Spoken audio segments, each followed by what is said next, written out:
पुणे लोकसभेची निवडणूक काढणार हे 100% आहे.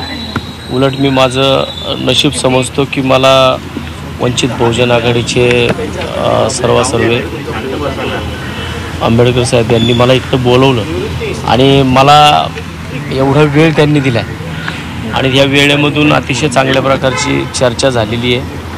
येणाऱ्या 1-2 दिवसामध्ये ज्या स्तरावरती चर्चा व्हायच्यात मोठ्या, आज माझा पहिलाच दिवस आहे. आम्ही पहिल्यांदाच चर्चेला आलो आहे.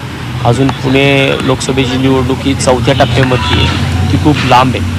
त्यामुळं मला वाटतं की ज्या चर्चा आमच्या झाली आहे ती अतिशय पॉझिटिव्ह झालेली आहे आणि त्याच्यामध्ये जे काही पुढचे मार्ग असतील, पुढचा कशा प्रकारे मार्गक्रमण होईल तो येणाऱ्या 2-4 दिवसामध्ये सगळं कळेल.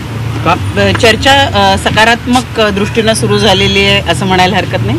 नक्कीच 100% सकारात्मकदृष्ट्या चर्चा झालेली आहे आणि त्याचं फलित हे पुणे लोकसभेचा खासदार हा या सगळ्या विचारातून होईल याची मला पूर्ण खात्री आहे. वसंत मोरे वंचितचे उमेदवार असतील का पुण्यातील?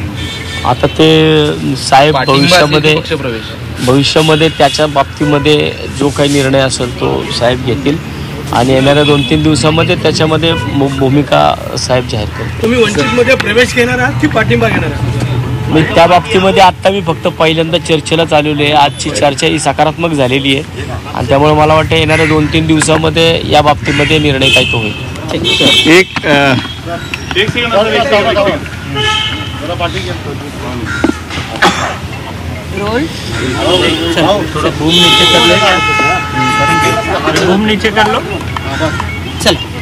तात्या यांच्या बरोबरची असणारी चर्चा ही झालेली आहे. दुसरी असणारी जी महत्त्वाची चर्चा अजून व्हायची आहे आणि जे काही ऑफिशियली आपल्याला सांगायचं आहे, कळवायचं आहे ते 31 तारखेपर्यंत आपल्याला कळेल असं मी त्या ठिकाणी आपल्याला सांगतो. महाराष्ट्रातल्या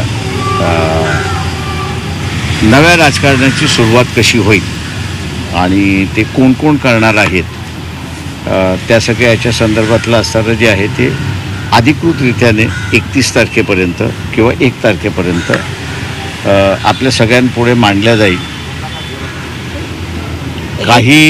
काही चर्चा मी असणारा आता ओपन करू शकत नाही. याचं कारण असं आहे की ज्याला आपल्याला म्हणता येईल की घटना अजून घडतात आहेत, राजकीय स्तरावरती नाही पण सोशल स्तरावरती, गाव पातळीवरती आहे. त्याचा एक शेप माझ्या अंदाजाने यायला आम्ही जसं म्हटलं की अजून एक 2-3 दिवसाची वेळ आहे असं मी त्या ठिकाणी मानतो आहे आणि या 2-3 दिवसानंतर आपल्याला महाराष्ट्रामधलं काय काय समीकरण, कशा पद्धतीचं समीकरण आहे हे आपल्यासमोर येईल असं मी फक्त आपल्यासमोर सांगतो. आजची चर्चा ही त्यातलाच एक भाग होता असं तुम्ही समजायला हरकत नाही. वसंत मोरे पुण्यातून इच्छुक आहेत, परंतु पुण्यातून अभिजित वैद्य यांना उमेदवारी देण्याबाबत आपण एक मी जसं म्हणालो की आपल्याला एक 2-4 दिवसामध्ये जे काही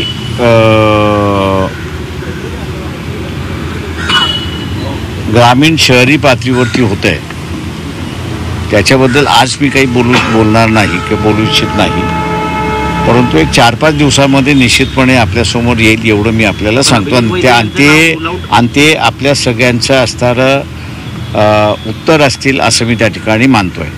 खरं तर तुम्ही अजून कुठल्या असं तिसरी आघाडी उभारतोय किंवा असं काही म्हटलेलं नसलं तरी जवळपास चित्र तशीच दिसत आहेत. वेगवेगळ्या संघटनांची छोटे मोठे अपक्ष किंवा जे लढू इच्छितात म्हणजे वसंतजींसारखे ते सगळे येऊन तुम्हाला भेटतायत, चर्चा होती आहे.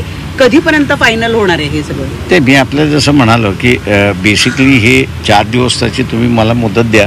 4 दिवसामध्ये मी आपल्या सगळ्यांना सगळं सांगतो काय होतंय ते. प्रकाश अण्णा शेंडगे पण आज काही घोषणा करणार आहे असं कळत आहे. उमेदवार ते जाहीर करतायत असंही कळत आहे.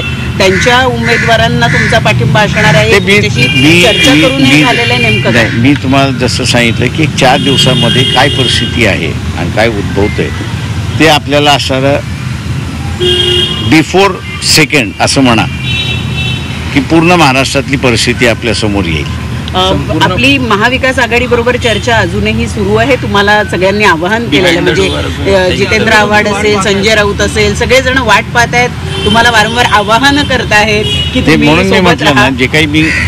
जे काही आता मी करतोय ते 2 तारखेपर्यंत आपल्या सगळ्यांच्या समोर येईल असं मी त्या ठिकाणी मानतो. महाविकास आघाडीचा विचार अजून संपलेला नाही तुमच्या डोक्यात. चर्चा चालू मी आहे. म्हटलं 2 तारखेपर्यंत थांबा. थँक्यू. संजय राऊत म्हणतात की Thank you, thank you. लोकशाहीच्या पाठीत Thank जे you. उपस्थित आहेत यांच्या विरोधात आम्हाला एकत्र थँक्यू. दुपारी 2ला प्रेस आहे आपली.